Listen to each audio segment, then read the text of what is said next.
If you will remember, this is our cup and handle pattern. Pero mas visible siya na mas maganda yung itsura niya sa daily time frame. If you're going to see this, alright? Basag tayo sa handle. Maaga to for me ha. I did not expect itong breakout na to na ganitong kaaga, to be honest. Kasi usually yung handle, mga nandito yan pagka bumabasag pataas eh. Pero maganda yung itsura po nung kandila dahil solid na long green candle. Ang gusto nating makita for today, daily time frame, makita natin yung mga bulls mamaya pag open ng New York session, ilang oras na lang, kinain ulit paakyat. Pero kung tulak nila ulit yan pabalik, dito delikado. Kasi meron tayo dito tinatawag na false move Monday.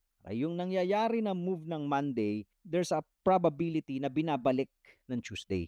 Kaya tawag po is false move Monday. So we want to see bulls to step in the New York session and probably push the price higher. Yun nga lang, kung makikita ninyo sa lower time frame, when we go to the lower time frame, this is the 4-hour chart, usually after a breakout, flag ang ginagawa. Ito hindi pa siya for me yan. May hilaw pa to na flag, pero posibleng mag-form ng flag. Meaning to say, babantayan mo to if you're trading this. Kung nakapasok ka na, if you're profiting, of course, you need to set a trailing stop to protect your profit. Kung hindi ka pa naman nakakapasok and you're planning to trade, to enter, pag tingnan mo mabuti itong flag na to kung babasag pa ulit siya ng isa.